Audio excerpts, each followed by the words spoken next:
Espace TV, le 22h.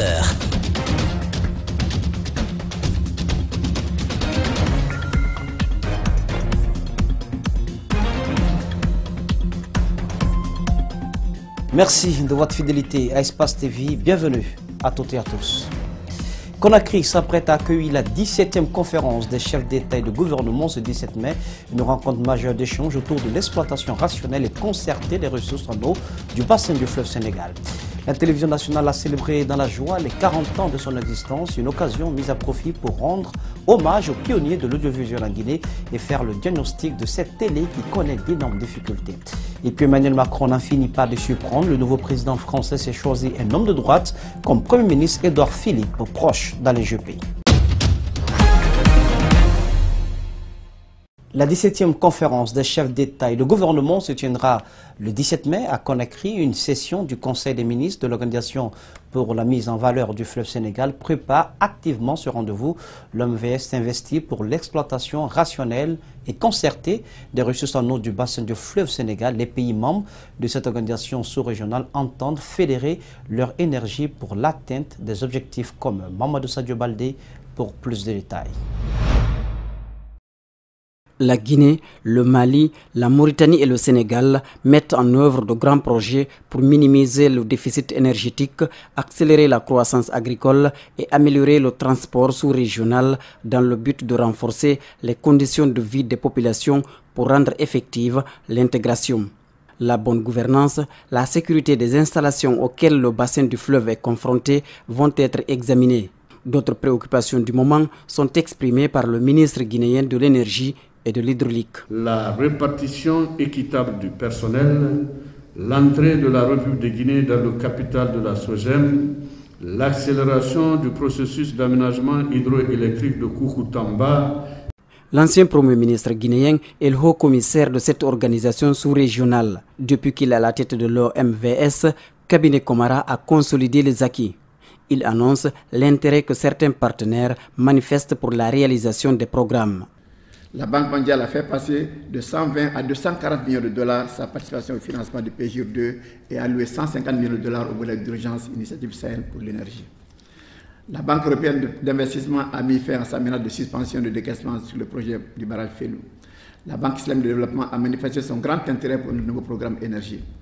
Le contentieux avec la KW, qui avait arrêté tout lien avec l'OMS, a été réglé et cette institution se dit prête maintenant à participer à nos prochains programmes. Cette réunion est présidée par le ministre du Pétrole, de l'Énergie et des Mines de la Mauritanie.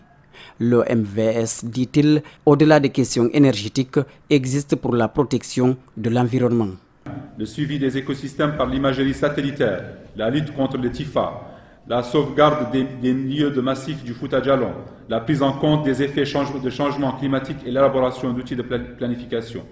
Ces ministres et experts vont examiner tous les contours liés à la réalisation des projets du bassin du fleuve Sénégal en vue de préparer un document pour les chefs d'État membres. Comme annoncé dans les titres, célébration du 40e anniversaire de la radio-télévision nationale dimanche dernier, 40 ans pour faire le point, se questionner, se remettre en cause pour mieux affronter les défis du numérique. Une occasion mise également à profit pour tirer la sonnette d'alarme sur les conditions de travail des journalistes. Des membres du gouvernement et plusieurs autorités du monde de l'audiovisuel ont fait le déplacement. Alcéné Barry, Yacouba Traoré. C'est au siège de Coloma que le 40e anniversaire de la radio-télévision nationale a été célébré. Dès l'entame, le directeur général de celle-ci a rendu hommage aux pionniers de la boîte, avant d'attirer l'attention sur les acquis de la maison mère. Il souligne que la RTG a désormais son site internet et est disponible sur les réseaux sociaux tels Facebook, YouTube et autres. Des nouvelles innovations viendront s'y ajouter dès ce lundi. Vous découvrirez de nouvelles émissions, des émissions éducatives, des émissions de débat et aussi celles de divertissement et de musique, en particulier à destination du public plus jeune et féminin. Si l'on parle d'innovation, les moyens matériels, humains et financiers manquent. Les locaux vétustes, les contractuels ne bénéficient même pas des 450 000 prévus par le SMIG. Souligne ça Martin Fassinadounou, secrétaire général du syndicat des journalistes de la RTG. Le besoin de formation des cadres de tous les services se pose avec acuité. La RTG est la seule institution étatique qui ne bénéficie pas de bourse d'études pour ses travailleurs. Caméras, équipements de montage, de production et de diffusion sont insuffisants. Un parc automobile défectueux. Pour toute la RTG, nous n'avons que 6 véhicules. Pour combien de localités à franchir à la quête de l'information? Vraiment, les travailleurs de la RTG éprouvent d'énormes difficultés dans leur mobilité. Pire, notre chaîne ne couvre pas tout le pays. Cet appel semble bien perçu par le ministre de la Communication.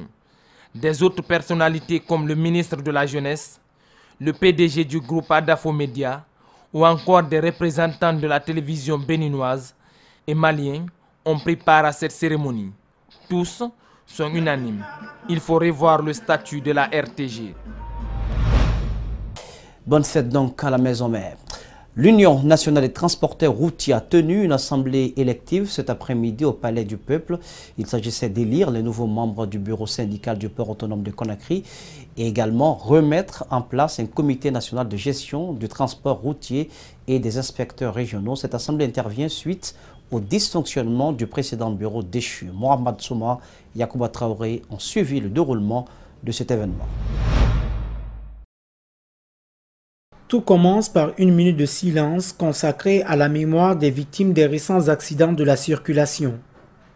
Le comité transitoire des sages de l'Union nationale des transporteurs routiers a dévoilé son rapport des 45 jours de gestion globale liés aux structures syndicales avant la mise en place d'un comité national de transport routier.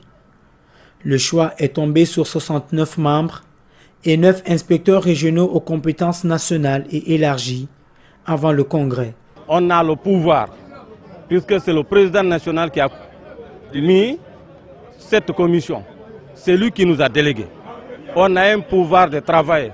C'est nous qui vont travailler, on va le rendre compte. Au niveau des travailleurs, au niveau des paiements, lorsqu'on transporte, lorsqu'il y a un contrat de transport, lorsqu'il y a une entreprise ou bien un société qui doit payer le droit de l'Union et que nous nous défendons. Le moment le plus attendu était l'élection des 17 nouveaux membres du bureau syndical du port autonome de Conakry. Dans la foulée, une élection sans suspense est intervenue. Les nouveaux membres sont connus, dont 3 femmes. Cette équipe aura des défis énormes à relever pour harmoniser le transport dans le plus grand port du pays. On va améliorer nos camions dans la circulation. On va faire de telle sorte qu'on va diminuer les accidents de circulation dans nos camions. Parce que, pas sans savoir, nos camions sont vétustes. Mais avec le petit moyen que je dispose, je mettrai ma main à la disposition des transporteurs pour réparer ces camions, pour éviter les dégâts qui ont subi sur la route. Inch'Allah, à sous peu de temps, vous allez venir au port, vous allez voir la réalité sur le terrain. Voilà. Le nouveau président de la cellule de cette corporation du port autonome de Conakry se dit prêt à mettre ses propres moyens dans ce projet. Les syndicalistes réitèrent leur engagement pour accompagner le dynamisme de changement amorcé par le ministère et prendre la prudence au volant pour éviter les drames de la route. Les ouvriers de la ferme de Caporo sont menacés de déguerpissement depuis plus d'une semaine. Des particuliers viendraient troubler leur quiétude régulièrement sans mandat. Malik Sangana Kamara, Alceni Kamara ont mené l'enquête. Suivez. La ferme de Caporo est un vaste domaine jadis un coin où la consommation de la drogue et de l'alcool était fréquente. Depuis l'avènement des ouvriers sur ce site, il y a de cela 5 ans, la donne a changé et le lieu est sécurisé. Par ailleurs, ces mécaniciens, tauliers et peintres sont menacés de quitter le domaine sous prétexte qu'il appartiendrait à l'homme d'affaires Diallo Sadakaji. Menace dans un premier temps, ensuite négociation à l'amiable a suggéré l'émissaire de l'homme d'affaires. Il est venu dire encore que ceux qui croient que c'est pour le Diallo Sadakaji ici, de se regrouper, aller voir le vieux, que le vieux n'est pas difficile. Peut-être il va prolonger peut-être le délai. Mais ceux qui ne croient pas maintenant que le ministère viendra de déguerpir. Pour ces ouvriers, pas question de céder à la menace d'un particulier alors que le domaine n'appartient qu'à l'État. Un individu ne peut pas venir nous installer ici, dans la ferme ici. Ça, c'est impossible. Cependant, ils attirent l'attention des autorités compétentes sur leur situation pour ne pas être jetés sous la pluie, car certains seraient incapables de soutenir les charges familiales. C'est ici on gagne notre pain. Si on nous dit de quitter ici, on ne sait pas où aller. Un, c'est l'hivernage qui est arrivé. Deuxièmement, c'est le mois de carême qui est arrivé. On demande toujours les autorités de venir en aide pour qu'on puisse avoir notre pain, le prix de pain ici. Dans ces garages d'automobile, 15 maîtres ouvriers y travaillent, chacun son équipe, et leur inquiétude est grandissante. Remise d'équipements ce lundi aux membres de l'Association des journalistes pour le développement durable à la Maison de la Presse. L'initiative s'inscrit dans le cadre du projet Initiative pour la promotion du journalisme d'investigation en Guinée. 20 éléments d'enquête doivent être réalisés au cours du projet sur des sujets variés comme les viols sexuels sur mineurs en République de Guinée. Marion Nabé, Ibrahim Assouman pour le compte-rendu. Ils reçoivent ce lundi des dictaphones et appareils photographiques à la Maison de la Presse. Ce sont des membres de l'Association des journalistes pour le développement durable qui travaillent en ce moment sur un projet de promotion du journalisme d'investigation. C'est 10 journalistes qui seront déployés pour un mois à partir de ce 15 mai. Nous souhaitons vraiment qu'ils puissent réaliser ces enquêtes à temps, qu'on puisse aussi à notre tour les diffuser sur un site internet qui est dont nous avons déjà acheté le nom de domaine qui est lapressegn.org et également que les autres les suivent afin que nous ayons les 20 articles d'ici la fin du projet en juillet. Des enquêtes vont être réalisées au cours de ce projet de 3 mois sur des thèmes d'envergure comme la détention préventive illégale de personnes en conflit avec la loi. Je me suis intéressée là-dessus parce que même le gouvernement guinéen a mené ses propres investigations en 2016. Investigation qui a révélé que près de 1548 prisonniers se retrouvent aujourd'hui dans des prisons qui n'ont pas été jugés, donc ils sont oubliés, disons, dans des prisons guinéennes. Et donc moi je me dis pourquoi, quelle est la raison? Est-ce que c'est une défaillance de nos instances juridiques? Est-ce que c'est la raison pour laquelle ces gens sont en prison ou bien c'est à cause des magistrats ou les avocats ou le niveau de ces... En tout cas, il y a beaucoup de questions. Je veux justement amener les autorités à réfléchir sur ce cas-là. Les viols sexuels sur mineurs en République de Guinée ont des sujets à traiter. J'ai constaté ces dernières années qu'il y a trop de viols sexuels. Donc mon travail consiste à aller en profondeur pour voir pourquoi la société est devenue si violente. L'investigation est un genre journalistique qui nécessite suffisamment de moyens et de temps pour déboucher ou pas sur une trouvaille. Nous avons pris attache avec l'Institut supérieur de l'information et de la communication ISIC pour essayer de créer un programme spécifiquement sur les investigations afin de promouvoir dès à l'université ce genre journalistique qui est parfois très complexe. Un petit détour à l'intérieur du pays. Affirmer que les infrastructures scolaires sont en nombre insuffisant et même quasi inexistant à l'intérieur du pays relève d'une lapalissade, une situation qui arrache à nombre d'enfants la possibilité d'apprendre à lire et à écrire. C'était bien le cas du district de Palaga, situé à Massy dans la préfecture de Pita. Grâce au financement du Japon, ce district vient d'avoir une nouvelle école primaire flambant neuve. L'inauguration de l'infrastructure financée par l'État nippon à hauteur de 795 millions de francs guinéens s'est déroulé le 9 mai dernier en présence des autorités locales, des cadres du ministère de l'enseignement préuniversitaire et des notables. A noter que la construction de cette infrastructure scolaire a été rendue possible grâce aux efforts des fils et filles du district réunis au sein de l'Association des jeunes pour le développement de Palaga. C'est un reportage de Mohamed Valek Touré et de Mamadou Boy Diallo d'Ibrahima 5 Souma que je vous propose. 6 salles de classe, un bureau, un puits ordinaire, 243 plans reboisés et des latrines. La construction de cette école vient résoudre ainsi un manque criard d'infrastructures scolaires dans la localité, d'où la forte mobilisation des populations à l'inauguration du joyau. Cette date s'inscrit désormais de façon indélébile dans la mémoire collective des populations de notre district.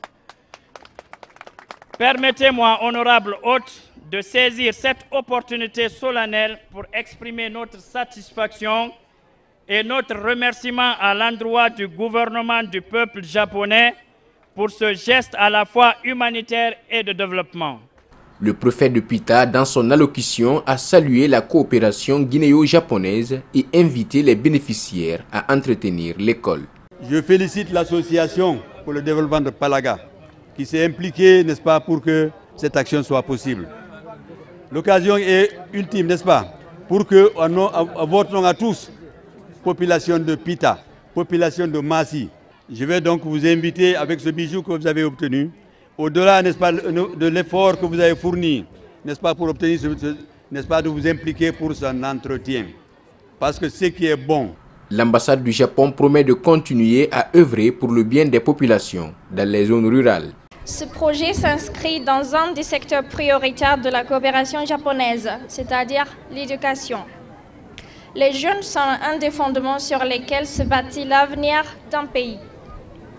Et c'est cette vision d'une jeunesse éduquée et formée qui se traduit concrètement aujourd'hui au bénéfice des habitants de Palaga. Je tiens enfin à féliciter l'Association des jeunes pour le développement de Palaga pour son implication et la disponibilité de ses membres qui ont largement concouru au succès de ce projet. L'association pour le développement de Palaga, créée en 2000, participe activement au développement de la localité à travers des projets. Restons dans le pays profond. Il s'agit là d'une fête qui précède le début de la pêche et qui tourne essentiellement autour d'une mare. C'est aussi une tradition désormais. La fête de la mare est l'occasion de conférer avec les jeunes et échanger autour des questions de développement. C'est le cas de la fête de la mare de Nantamba qui s'est tenue samedi dernier dans la sous-préfecture de Koumana. Elle a mobilisé pour l'occasion du beau monde. C'est le ministre de la Culture qui a présidé les rites. Idrissa Bari, Salifo Lifo Sissé. L'édition 2017 de la traditionnelle fête de la mare Nantamba s'est tenue ce samedi à Koumana, une sous-préfecture de Kouroussa. Comme chaque année, cet événement rassemble des milliers de personnes venues de tous les horizons pour suivre les rites liés à cette fête au rythme des djembés, tam-tam et des pas de danse des baratis.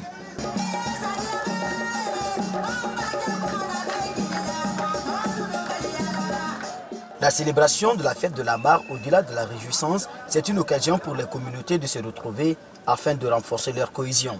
En tant qu'élus du peuple, nous sommes au-dessus des problèmes. Nous nous mettons au-dessus des problèmes, mais nous faisons tout pour faire une sensibilisation pour que les fils se donnent la main pour travailler ensemble. C'est important. Parce que personne ne viendra construire Koumana en dehors des fils de Koumana. Depuis quelques années, le Dalamon est devenu un vecteur de développement économique et social. Dalamon de Koumana, ils ont toujours gardé l'historique de l'Afrique et l'historique de Kouroussa. Et c'est très important que tout ce que nos parents, nos ancêtres ont laissé, que nous puissions le connaître et que nos enfants ou nos petits-enfants puissent le connaître. C'est très important pour l'avenir. Le Dalamon est célébré il y a plus de 7 siècles. La fête de la mare est une période qui met un terme entre la saison sèche et l'hivernage. Elle est aussi une occasion pour lancer le démarrage des travaux champêtres. Pour l'édition 2017, c'est le ministre de la Culture, des Sports et du Patrimoine historique qui a présidé le Dalamon de Koumana. Pour nous, il y a une question de développement intégré dans toute cette région qui nous intéresse. Cette question de développement intégré, c'est autour surtout de la classification du patrimoine historique du Bérébou Amana dans le patrimoine mondial de l'UNESCO. Nous sommes à pied d'œuvre avec l'Organisation mondiale de l'UNESCO pour venir mettre en valeur tout en préservant et en protégeant l'ensemble du patrimoine historique lié à la zone culturelle du Bérébou. Le Dalamon de Koumana est célébré chaque année 2 jours après la fête de la mare de Baro et avant celle de Balato. C'est surtout l'occasion pour les ressortissants de Koumana de présenter à la communauté les actions qu'ils ont réalisées dans le cadre du développement local. Retour à Conakry, Sédé Doudia fait marque de reconnaissance à l'endroit de la personne de Lamine Guirassi, une reconnaissance exprimée par l'organisation d'une mamaya dans l'enceinte de l'université Kofi Annan, histoire de dire merci au PDG du groupe Adafo Média pour la couverture médiatique gratuite et réussie de la mamaya de Cancan l'année dernière. Un satisfait lui a été remis. Reportage Mamadou Kalisso, Yacouba Traoré.